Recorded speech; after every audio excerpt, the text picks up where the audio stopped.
Allah mampu mawon tiap disa dikai nabi, tapi Allah tidak melakukan itu, cukup nabi sitok. Terus kabeh ya kon anut Nabi Muhammad sallallahu alaihi wasallam. Mulane ana guyonan wong Arab wong Jawa apik endi? Apik wong Jawa aja. Ke wong Arab iku cara obat iku dosis tinggi, mulane dikirimi nabi. Wong Jawa cukup mudin, cukup kiai wis Islam. Dadi rapati salah lah. Penyakitnya ringan jadi diobati kiai iku wis dadi iman. Nah wong Arab kudu napa? Nabi. Berarti penyakit berat be ringan apik endi? Apik ringan, mulane jare kiai Jawa kita apik wong Jawa kus be wong Arab. Mergo ora butuh napa? Nabi. Berarti dosisnya kan kecil ya, rendah. Sauni-unimu. Wong bingung, ngono kok omongane wong napa? Bingung. Lha opo nganalisis ngono barang. Ya wong nganggur iku repot terus.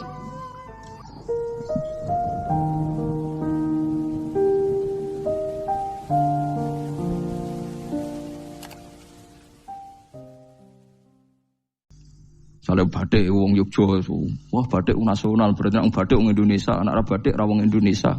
Jadi batik napa? Pakaian apa? Nasional.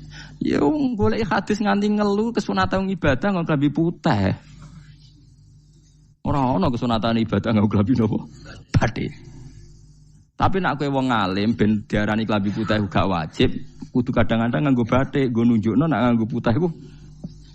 Saya tuh seingat saya belum pernah ngaji gak pakai baju putih. Karena pikiranku sudah sering ditanya, Gus kowe wong alim ora tau joban. Nak joban kaya wong Arab. Nak batik kesane kok ora sunah Rasul seneng putih, setengah-tengah nggo hem putih wis sunah Rasul tapi tetep Indonesia. Wis tak pikir wonten. Lah rugen ra mikir nggo batik.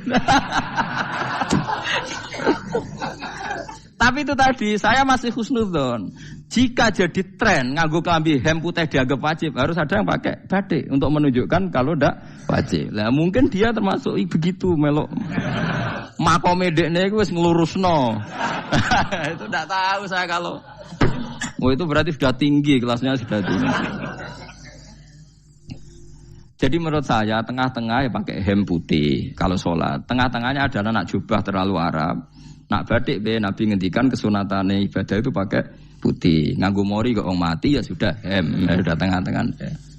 Menurut saya, sama ndak harus ikut saya. Tapi jika itu dianggap wajib, kadang-kadang jangan pakai putih. Seperti Jabir bin Abdullah itu terang-terangan, sama ndak ceritani. Dulu ketika Jabir bin Abdullah sahabat yang terkenal itu Jabir itu termasuk minas sabiqin al-awwalin itu. Jabir itu sholat di masjid itu bajunya dicopot. Terus sarongan itu dicancang di gulu. Kayak wong kuno-kuno. Sarongan sitok dicancang di gulu. Bawa baju diletakkan di sokol-sokol masjid. Setelah itu orang tabiin melihat dia secara sinis. Tabiin itu generasi setelah sahabat. Marah-marah ketika dimaki, masa engkau sahabatnya Nabi sholat bisa bin wahid. Pakai baju satu dicancang bisa. Terus Jabir mulai cerita. Kamu jangan bilang pakai serban itu sunat. Kamu jangan bilang pakai jubah sunat. Bagaimanapun menjadi sunat karena kamu punya. Sehingga kamu bilang sunat karena kamu punya. Dulu kita zaman Rasulullah masih hidup. Kita semua itu tidak punya baju. Punyanya satu. Sehingga Nabi tidak berani mensunatkan pakai baju dua. Kesunatan serban. Karena kita hanya punya pakai baju satu. Kita harus mikir bagaimanapun di antara kesunatan itu karena kita mampu. Setelah tidak mampu tidak ada sunat. Terus Jabir mulai marah-marah termasuk yang diceritakan. Kalau kamu bungkus orang mati gimana? Ya tak bungkus utuh sampai sikil bedasi raketok. Ya kan ya, nak ini mau mati dibungkus sempurna tuh. Nanti kok pepes itu ya dibungkus terus bariku lagi dibuka raine ya. Ya mus. Sing mudin-mudin rai ya. Terus Jabir cerita. Cara kowe wajib ta ora jare Jabir? Nggih wajib. Ya wajib mergo iso. Terus dia cerita, dulu Sayyid Hamzah, dulu bapak saya Abdullah, Jabir bin Abdullah. Itu saking enggak adanya baju. Itu nak ditutup sirai mbek sarong, mboten kafan. Iku ketok sikile. Nak ditutup sikile ketok sirai. Akhirnya do matur Kanjeng Nabi kon nutupi sirah waj'al ala rijlihi sayan min idkhirin. Akhirnya sing sikile ditutup suket. Saking gak anane baju. Kowe saiki Islam wis jaya kecangkeman sithik-sithik muni sunat wis dimaki-maki mbek Jabir. Wis meneng jare. Terus terakhir ngendikan ngene, aku nglakoni iki liyaronil ahmak misluk, pancen tak jarak aku salat ngene iki bento-bento kowe ben roh. Nak dhisik sejarah Islam ngene iki ya. Liyaroni al ahmak misluk, ahmak ku bento sing level tinggi, medium ngono. Itu ulama betul ya begitu. Saiki wong Islam jog tuku kurma gampang, sithik-sithik buku nganggo kurma, sunah Rasul mergo nganggo kurma. Ya perkarane ke kelar tuku, zaman kene Gunung Kidul melarat nganggo apa? Aneh-aneh iki. Makanya di fikih jelas, nek iso kurma, nek iso asal manis, nek iso asal gak nyolong titik wis. Kok cek repote hukum. Bagaimanapun kue kecangkeman muni sunan mergo mampu. Zaman kira mampu orang muni ngono padahal hukum itu dhisik-dhisik. Hukum itu baru apa sudah kemarin-kemarin? Wis menengae. Kula ge sering, ngger kula kan kiai, ngger but poso sering sowan kathah. Kadang sing sowan luwih mlete timbang kula. Gus kurma Gus, nggo apa? Nggih sunat Gus. Ah sunah mbahmu pangan kowe. Oh kiai mbok warai ra sopan. Aku nak buka aku tegan namanya. Aneh-aneh ya.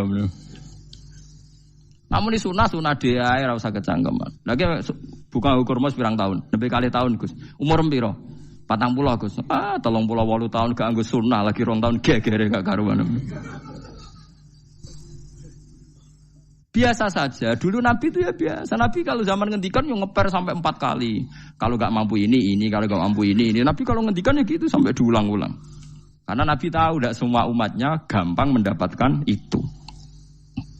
Misalnya kafaroh puasa 2 bulan nuntut. Kalau tidak bisa ngasih makan orang miskin sekian. Kalau tidak bisa gini sampai habis.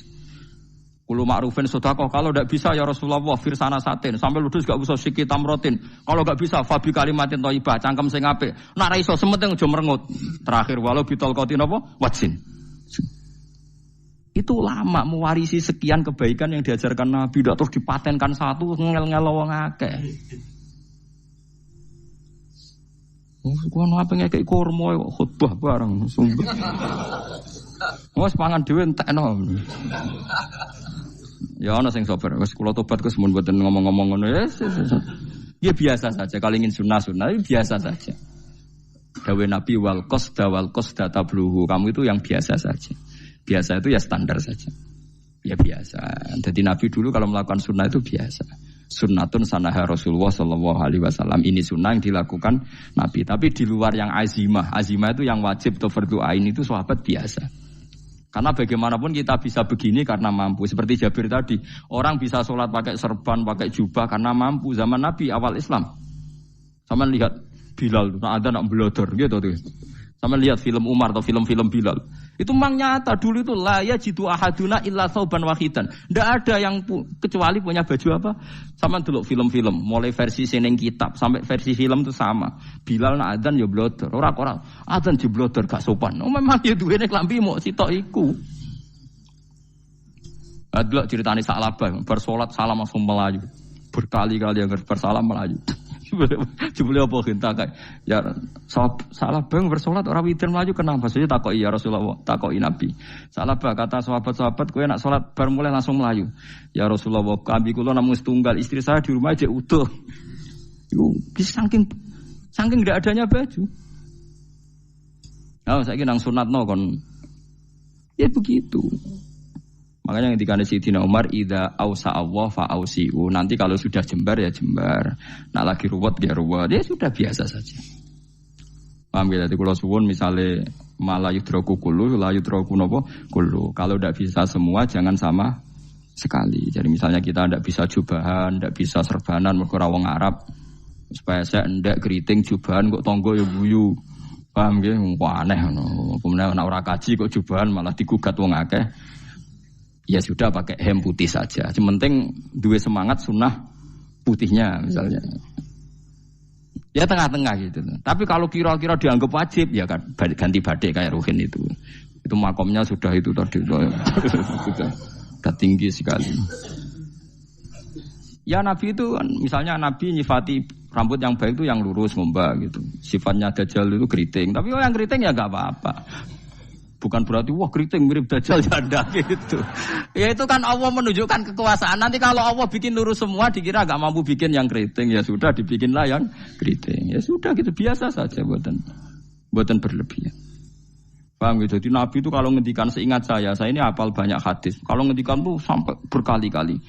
Itu tadi mulai kalau sedekah pakai ini, kalau ndak mau sampai mulai firsana satin sambil wedhus ijek larang walau bisiki tamro separone kurma. Masih kadang ndak mampu fabi kalimatin thayyibah, enggak mampu lagi. Ya soalnya tasaddaku walau bitol qoti wajin. Sedekahlah meskipun dengan ceria.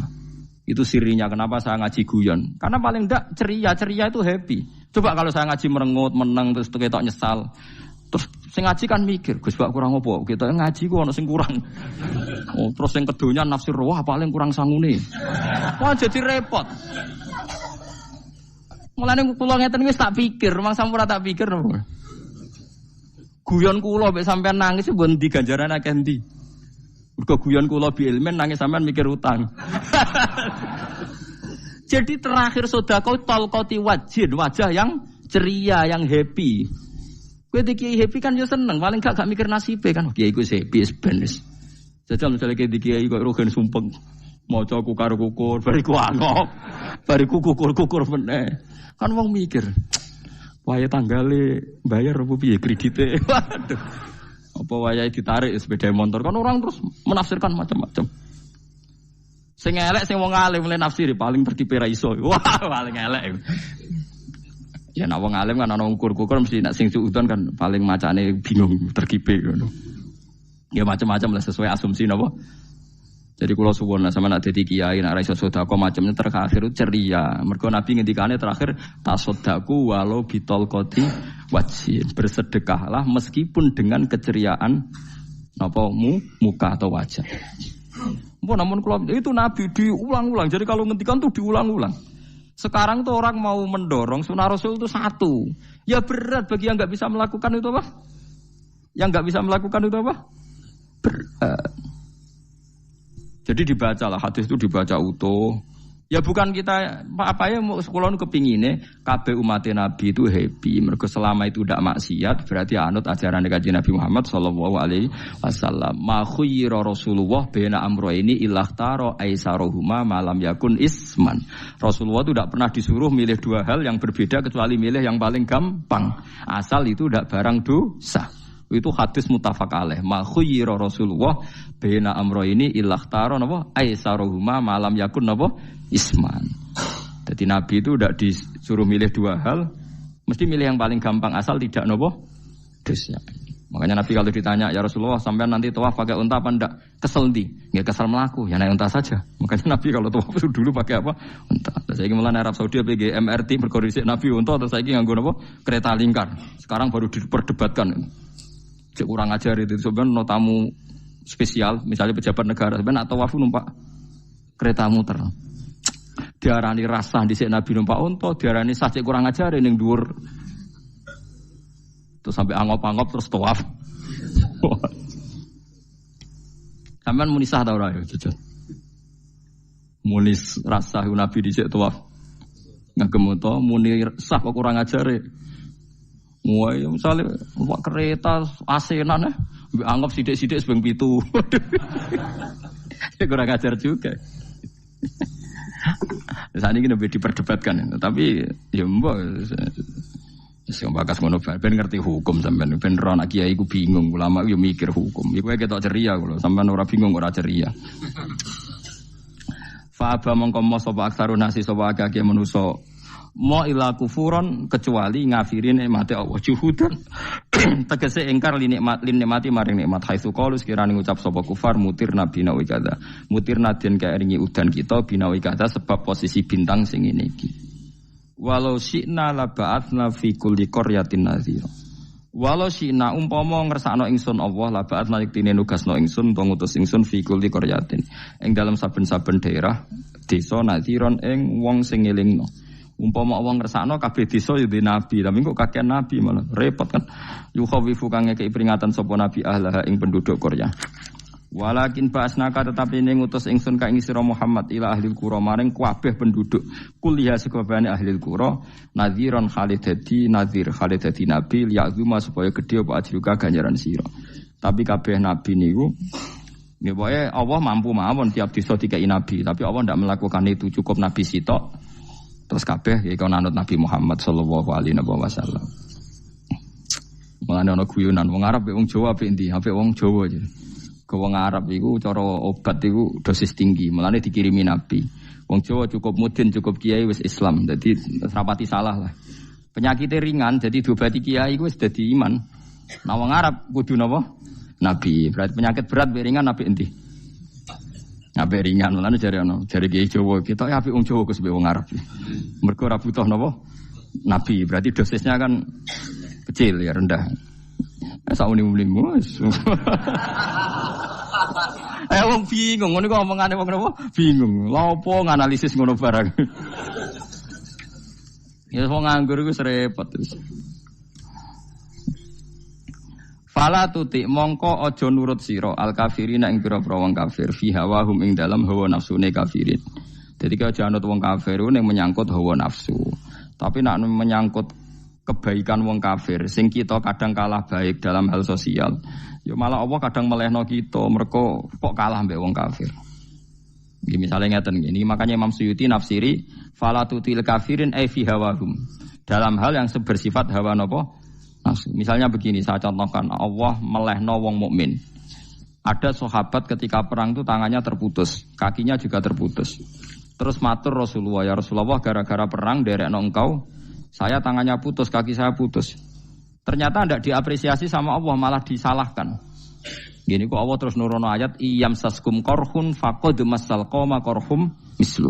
Jika Anda luka karena perang, orang kafir pun luka.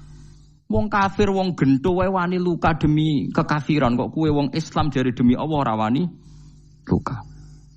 Jika masyhur di kalangan para ulama, nanti setiap kebaikan itu dibandingkan kezaliman. Ya saya ulang lagi, nanti setiap kebaikan itu dibandingkan kezaliman. Misalnya kita jadi kiai ora enak, ora gaji tetap, setepak-tepaan, kadang untuk duit, kadang ora. Enak jadi PNS, gajinya tetap. Nanti kita disalahkan Tuhan. Pedagang narkoba itu gajinya juga enggak tetap. Risikonya tinggi, ditangkap polisi, hukumannya mati, itu saja berani. Kowe nyai dirimo ngono rawani. Kowe tahajud kanyeben, bengi-bengi tangi tahajud kanyeben. Tukang maling ayam bengi-bengi tangi nyolong. Risikonya tinggi ya anyep wani. Jadi nanti kowe di depan Tuhan dimaki-maki, kesalahan kita akan dibandingkan kezaliman. Lan ana wong saleh diutangi dhuwit ora oleh medhit, sebenarnya dibandingno. Maling mbek maling utang-utangan, wong saleh ora utang-utangan. Ya memang begitu.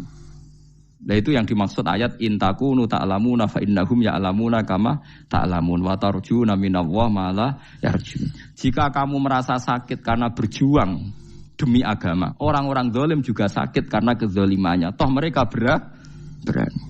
Coba jadi kiai bandar narkoba resikonya tinggi mana coba? Resiko jadi bandar narkoba. Antar geng narkoba juga musuhan, takut ditangkap polisi. Jadi kiai paling ono hasud sithik-sithik. Paling wong ngrasani. Kiai iso ngene omong tok ora iso nglakoni paling gitu. Padha kiai ini paling hasud. Ya sithik-sithik lah, paling srek. Kalau bandar narkoba gak cocok nembak. Karena rivalitas mereka ekstrim. Sehingga kalau sampean cemen jadi kiai nanti ya diingatkan Allah dibandingkan orang apa? Zalim. Jadi eling-eling ya. Terus semua kesalahan kita, loyalitas kita pada agama nanti dibandingkan orang zalim karena mereka loyal sama pekerjaannya, sama kezalimannya. Enggak terus preman-preman nak belani konco wani mati. Kadang kiai santri belani kiai ini rapati wani mati. Repot preman-preman nak tobat itu repot. Kulo nu rada nyesal mek tobaté preman. Nah ana preman teng perapatan tobat. Niku terus ning masjid, men itikaf terus mbek wong sopan. Niku ora pas sajane. Nah tobat itu tetep ning perapatan. Sing dhisik ganggu wong disingkirno. Jadi ku tobat tenan sehingga dhisik perapatan sing gawat dadi gak gawat. Mergo sing preman gawat diganti preman sing lunak. Ora terus ning masjid ya sing iki tetep diganti generasine ngono.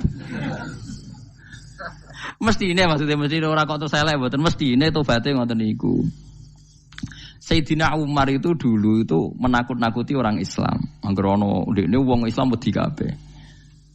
Terus Abu Bakar ya wedi kabeh wedi. Suatu saat Rasulullah mlaku-mlaku ngerti Umar gulut ning ukat, menangan. Kata Rasulullah andikan yang Islam itu hebat Islam. Hanya Rasulullah berdoa wa ma'izal Islam fi Umar. Akhirnya Umar masuk Islam. Hari Kamis masuk Islamnya. Ya sekira tau mikir to sadinane kula roh sadinane dongane Kamis masuk Islam Jumat. Ning omahe adike ning gone IP-ne. Mergo diwacana Quran surat Toha. Bareng Islam metuki Nabi, walhasil bareng Islam teng Zaid bin Arqam ning mbene Nabi terus langsung marani omahe Abu Jahal ora terus ning masjid menenge langsung marani Abu Jahal. Angger ki ganggu Nabi tak pateni. Bariku marani Abu Jahal. Aku saiki wis Islam iki ganggu Nabi tak pateni. Gentenan wong kafir sing ndelik. Paham nggih? Dadi enak lho maksudnya. Lah misale terus Umar dadi sopan santun terus ketemu wong dilo, ketemu Abu Lahab monggo derekaken. Wah. Kacau. Artinya enggak ada perubahan kan kalau gitu. Lan Ruhin mantan preman mboten kok tobaté ning kene ora roh. Mboten harus kiai dene. Mesti ini ngoten.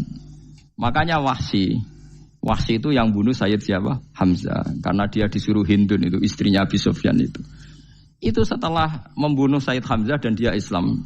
Dan Nabi tidak siap melihat wajah Wahsy. Sumpahnya Wahsy apa? Saya bersumpah akan membunuh orang paling dibenci Rasulullah. Sebagaimana saya pernah membunuh orang paling dicintai Rasulullah. Terus tobatnya dia mateni Musailamah al-Kadzab. Wong sing ngaku Nabi ngarang Quran. Itu tuh sing mateni sinten? Wahsy. Jadi Wahsy sebagaimana aku pernah membunuh orang paling dicintai Rasulullah, tobat saya membunuh orang paling dibenci Rasulullah. Nah, misalnya terus Wahsy tobat, terus sampai nyapu masjid, terus gak duwe selera tarung, zaman kafir tarungnya tenanan, bareng Islam menyapu masjid, bariku ngiseni jedinge, terus bareng jak perang wedi wae repot. Ya niku ide kula tapi ora kudu lakoni. Ini mau cerita ilmu, sampeyan ora kudu nglakoni. Yaitu gale wong preman brah-brah. Blojo narkoba entek akeh dilakoni, nggo judi diakoni. Sewengi orang preman itu kalau judi 2 juta 3 juta loh. Bareng tobat ngoboni masjid 10.000. Padahal donyane jek akeh. Mestine tobat yo. Saya zaman judi semalam 3 juta. Sekarang kalau pengajian atau ke masjid semalam 3 juta 100 lah minimal diluwei. Ora malah pas tobat nglebokno amplop masjid yo. 10.000, kadang 2.000. Repot-repot. Tapi ya apik tobat, mesti cerita. Tidak begitu, mestinya berbanding. Paham nek sampean takok tobat itu cara ulama nggih ngoten niku berbanding.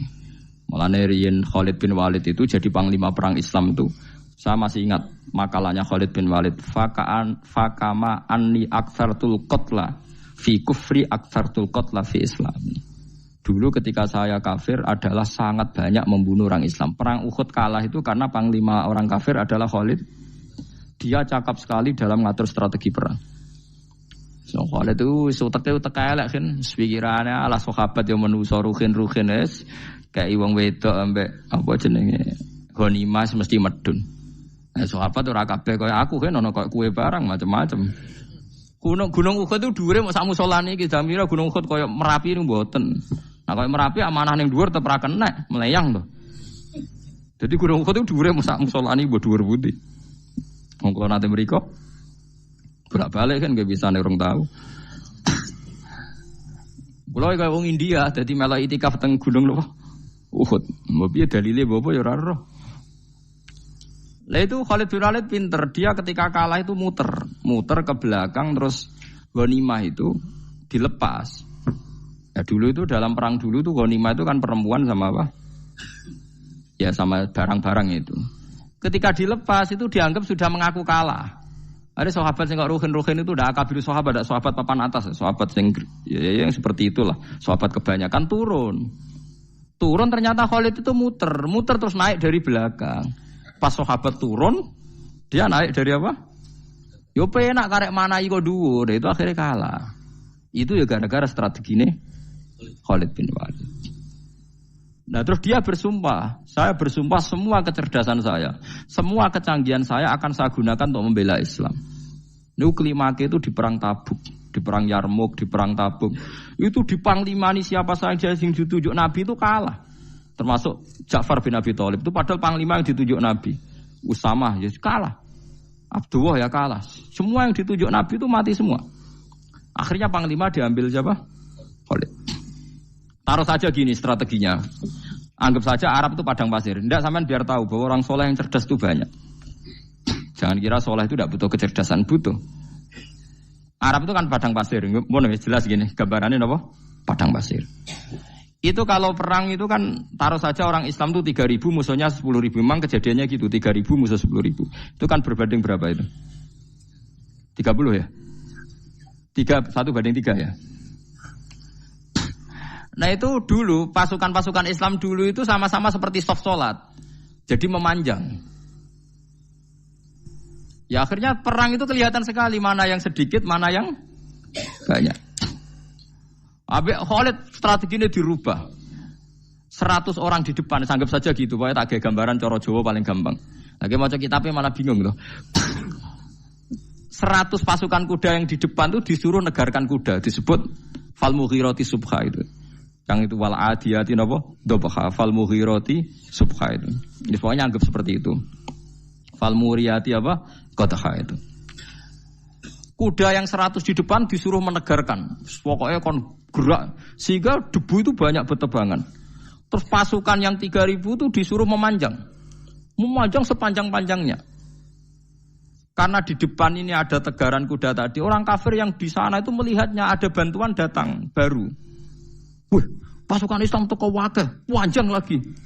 Dikira jumlahnya itu sampai 50.000 lebih. Paham sih kalau maksudnya?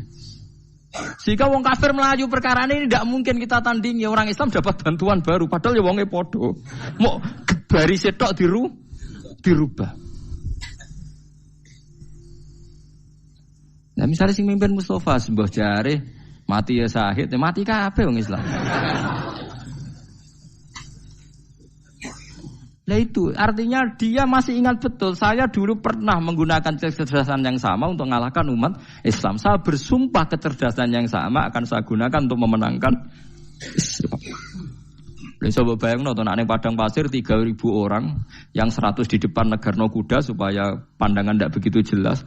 Terus yang belakangnya memanjang dari jauh kan kelihatan pasukan dapat bantuan baru. Padahal ya orangnya sama. Akhirnya orang kafir merasa wah nggak imbang. Kita ada imbang karena orang Islam dapat bantuan. Terus menang perang itu. Lah itu tobat bener gitu loh. Orang kok pas kafir cerdas, buareng Islam tobat nyapu masjid. Sebarigus ngaji ngantuk. Padahal zaman kafir cerdas, memperdayakan ekonomi nganti sugih bergeder. Bareng Islam terus dunia nentek melarat, terus nyapu masjid, terus bariku sholat qobliyah ba'diyah mulai, mbok poso sunat. Ya ndak apa-apa itu, tapi sugih tetap kok zaman kafir sugih. Zaman Islam kere, mestinya zaman Islam ya sugih, terus kecerdasan dan hartanya untuk liizatil Islam wal muslimin. Mestinya, tapi ya enggak apa-apa kalau ada tobat model gitu ya enggak apa-apa. Ojo terus dari Gus Pak ngono ku elek ya ora nek jenenge tobat mesti apik, tapi enggak fair gitu loh. Maksud zaman nakal serius, zaman tobat sekenanya itu kan fala tuti mongko joto atsira al kafirin ing pira-pira kafir fi hawahum ing dalem selera hawa nafsune wong kafir. Wajahidhum lan merangi sirahum ing kufar. Merangi maksudnya berjuang bihi kelawan Quran. Maksudnya hujjah. Uang iku nak merangi wong kafir nganggo Quran, ndak mesti perang iku nganggo pedang. Niki jelas kita bire wajah itu bihi ebil Quran. Maksudnya perang nganggo Quran itu kita melatih argumentasi atau hujjah yang dengan hujjah itu jelas-jelas ketok bener agama napa Islam. Wajahid lan merangi sirahum ing kufar bihi lan Quran ayat Quran itu Quran jihad dan kelawan perang atau kelawan jihad, kelawan berjuang kabiran kang gede. Wa ta'awwa wa alladzi zat maraja ingkang lepas sapa Allah al-bahraini ing dua laut. Arsalat sing lepas sapa ta'ala huma ing al-bahraini mutajawiraini hale berdampingan. Hadza utawi iki ku asbun iku banyu sing banget segere, banget manise, banget segere. Furatun tur enak diombe, sadidul udzubati tekse banget manise. Iki kuwi nak manane mudah diminum. Wa hadza utawi iki ku milkhun iku banyu asin, ujajun tur banget paite. Syadidul muluhah tegese banget paite. Tapi wasemono sungai sing gampang diminum. Misalnya sungai Komerapi sing napa gampang diminum maksudnya mboten pahit. Ketemu laut sing banget paite meskipun banget asine, apa hakikate gawe wajah alalan gawe sapa Allah taala bainahuma antarane banyu sing napa tawar lan banyu sing asin Allah gawe barzakhon ing pemisah hajizan tekse pemisah. Kita ndak tahu pemisahnya piye pokoke akeh sing cerita banyak di tengah laut itu air napa tawar. Layah tali itu ora campur apa hadu masalah sijine banyu asin lan banyu tawar bil akhir iklan sing liya mergo wonten apa hajiz wonten apa hajiz ana pembatas. Wa hijron lan tegese pembatas mahjuron kang iso nglindungi. Sitron tegese tutup. Mamnuan kang iso den cegah bi sebab anane sitru. Sebab anane pembatas apa ikhtilatuhuma apa campure banyu asin lan banyu tawar walami wa waladi.